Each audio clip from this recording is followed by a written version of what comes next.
La chronique santé.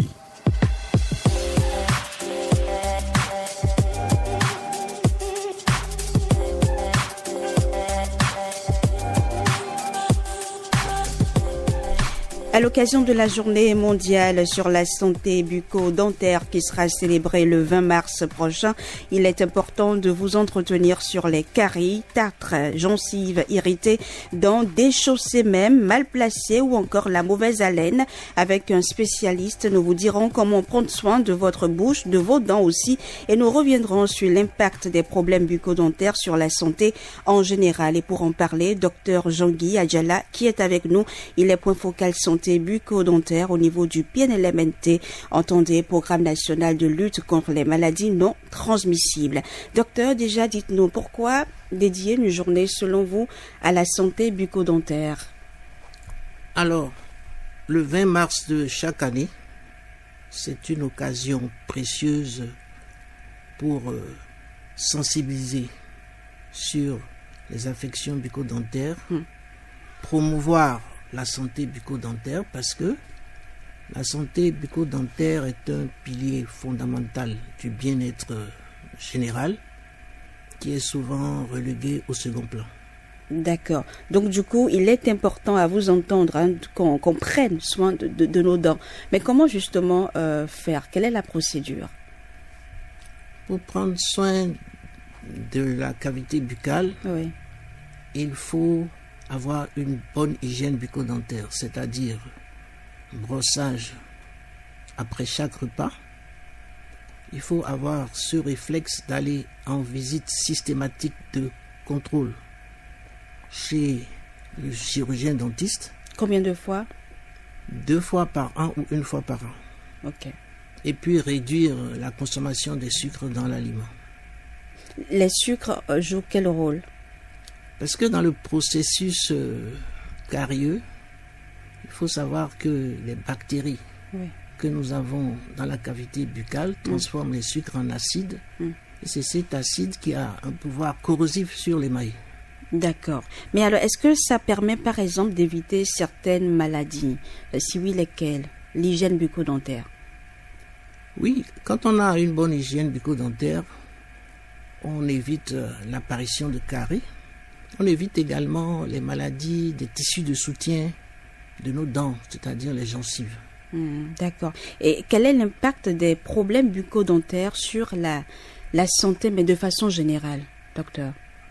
Alors, on parle d'infection focale, c'est-à-dire de manifestations à distance, de foyers infectieux à point de départ dentaire. C'est-à-dire que quand vous avez un germe au niveau de la pulpe dentaire qui est en relation avec la circulation générale, ce germe peut se retrouver au niveau du cœur pour entraîner une cardiopathie, comme ça peut se retrouver au niveau des poumons pour entraîner une infection respiratoire chronique.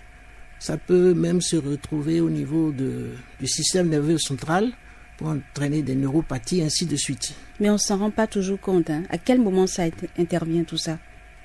Ça intervient en fonction de l'évolution de la carie dentaire, par exemple. Quand on a une carie dentaire avancée, où la pulpe est atteinte, donc une pulpe infectée qui est en relation avec la circulation générale, on peut avoir une infection à distance. Et donc, dans ce cas, qu'est-ce qu'il faut faire? Est-ce qu'on enlève la dent? Vous savez, il y a différents types de caries. Il y a du moins grave au plus grave. On a la carie du premier degré qui est carie de l'émail, qui est d'ailleurs asymptomatique. La carie du deuxième degré. Asymptomatique, c'est-à-dire? Il n'y a pas de douleur. On ne sent pas grand-chose. Voilà. Carie du deuxième degré qui se retrouve au niveau de la dentine. Alors là, les douleurs sont provoquées à différents stimuli. Carie de la pulpe, où nous avons des douleurs spontanées intermittentes. Et puis après, la gangrène pulpaire et puis les complications de la carie. Donc, il y a des protocoles pour les soins de la carie du premier degré à la carie la plus avancée. Ce n'est pas le même protocole pour faire les soins. Donc, quand il y a une destruction coronaire totale, par exemple, sur une gangrène pulpaire, on peut être amené à extraire la dent. D'accord. Et quand on enlève la dent, c'est fini. Ça veut dire que le problème est réglé. Plus de caries, jamais. Bon, ce n'est pas une seule dent qu'on a dans la cavité buccale. Si vous avez une mauvaise hygiène bucco-dentaire, Oui. bon, d'autres dents vont faire la carie dentaire. C'est évident. Et vous aviez dit tout à l'heure qu'il faut aller chez le ou la dentiste 2 fois par an, c'est ça, ou Oui. 1 fois par an. Et qu'il faut se brosser les dents après chaque repas. On sait qu'on mange matin, midi, soir, donc se brosser les dents déjà 3 fois par jour. Voilà. Si vous prenez le goûter, donc ça fait 4 fois par jour. Si vous Après devez vous chaque lever repas. la nuit pour manger, ça fait 5 fois par jour. Oui. D'accord. Mais alors, quel type de brosse à dents utiliser? Il y a des brosses à dents à poils souples qu'on utilise quand on a des problèmes au niveau des gencives. Brosse à dents à poils durs quand les dents ne sont pas bien alignées. Et brosse à dents poils médium quand on n'a pas de problème. La brosse à dents à poils souples aussi, quand on n'a pas de problème, on peut l'utiliser. Il faut remarquer que ce soit la brosse à dents végétale ou la brosse à dents industrielle, on peut les utiliser, que ce soit la brosse à dents végétale ou la brosse à dents industrielle. On peut même utiliser la brosse à dents électrique, qui est plus efficace que la brosse à dents industrielle. La brosse à dents électrique. Oui. Comment ça s'utilise? Bon, la brosse à dents électrique, parfois il y a des piles, Oui. donc il faut l'allumer, il y a un bouton pour allumer et puis ça fait le travail, ça vibre. D'accord. Ouais. Et on peut utiliser ça pour les enfants, enfin, avec les enfants, ou c'est Il y a pas de- adapté? Non, on peut utiliser chez les enfants. À partir de... Une fois que la denture temporaire elle est complète en bouche, on peut utiliser une brosse à dents électrique adaptée. C'est vrai qu'on nous a appris, quand on était au cours primaire, quand même, à savoir bien se brosser les dents, du haut vers le bas, du bas vers le haut, brosser la langue. Bon, bref, même adulte, il y a de ces mouvements-là, de ces gestes qui nous échappent. Est-ce que, docteur Guiadjela, vous pouvez nous les rappeler là? En fait, la technique de brossage, Oui. il faut savoir qu'elle s'enseigne. Mhm. Elle s'enseigne, on a le matériel pour enseigner. Vous voyez? Oui. Donc, quand on est en train d'enseigner les différentes techniques de brossage, parce qu'il n'y a pas une seule technique de brossage, il faut avoir une dentoforme, c'est-à-dire que c'est quelque chose qui représente les dents et puis les gencives, et puis on y va. Mais ce qui est recommandé de façon classique, c'est qu'il faut brosser les dents en partant, si c'est la mandibule par exemple, Oui. il faut partir de la gencive vers les dents. Et quand c'est le maxillaire supérieur, il faut partir également de la gencive vers les dents. Donc il y a des mouvements circulaires aussi qui se font au niveau des faces occlusales, ainsi de suite. D'accord. Donc quand vous allez chez le dentiste, Oui. le dentiste va vous enseigner la technique de brossage. À garder pour toujours, Bien sûr. qu'on va ensuite enseigner à nos enfants. Docteur Guiadjala, selon l'OMS, l'Organisation mondiale de la santé, près de la moitié de la population mondiale serait touchée par des affections bucco-dentaires. Et bien qu'elle soit l'affection la plus courante, la carie dentaire dont vous parlez, non traitée, reste une cause majeure de douleur et de morbidité. Mais qu'en est-il exactement au Bénin? Est-ce que vous avez quelques chiffres à nous communiquer dans ce sens-là? Il faut savoir que au niveau du programme national de lutte contre les maladies non transmissibles, nous avons fait en 2015 une enquête sur la prévalence des facteurs de risque des maladies non transmissibles.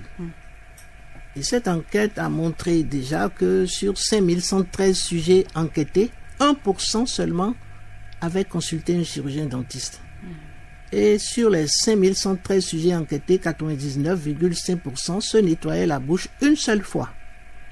Alors, le ministère de la Santé, à travers le programme national de lutte contre les maladies non transmissibles, chaque année, nous organisons des stratégies avancées, qui sont des tournées foraines de dépistage et traitement gratuit des affections bucco-dentaires. Donc, en 2023, où nous étions à Banter, à Savalou, à Koulikame, à Toviklen, à Koubé, à Kétou, Oui.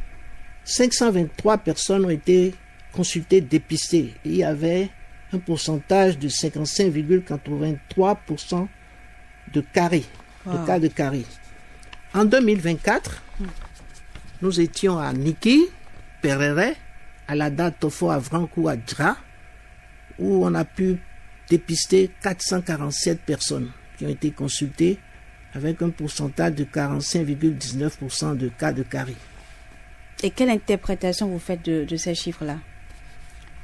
Bon, c'est des chiffres qui ne sont pas moindres.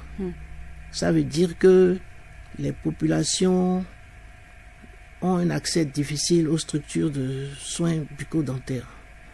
Et c'est des populations qui sont parfois défavorisées aussi.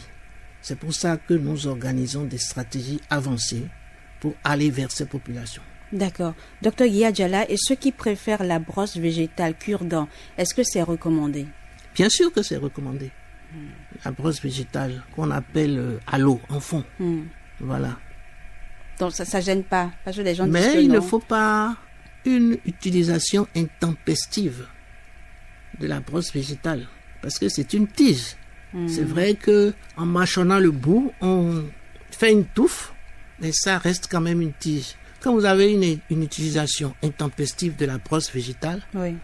ça va impacter négativement les tissus de soutien des dents, les gencives. Mais est-ce qu'on peut utiliser la brosse végétale et utiliser en plus de ça la brosse à dents électrique ou Il y a des gens qui utilisent la brosse végétale et en même temps, après, ils utilisent aussi la brosse industrielle. Mais moi, je pense que on peut choisir. Soit vous utilisez la brosse végétale ou soit vous utilisez la brosse à dents industrielle. D'accord.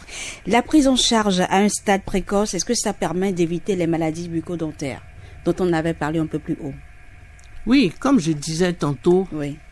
plus tôt on intervient, mieux c'est. Parce que quand il y a une carie du premier degré, même si c'est asymptomatique, on peut la découvrir, cette carie, quand vous allez aller en consultation.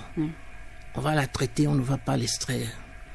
Et les protocoles sont moins lourds quand les cas ne sont pas avancés.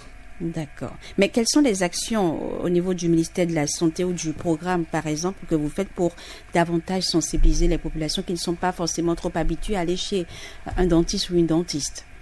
À chaque fois que nous faisons des stratégies avancées, tournées foraines, avant de commencer à consulter, Oui. il y a une séance d'IEC où on parle de la prévention, des mesures préventives Oui.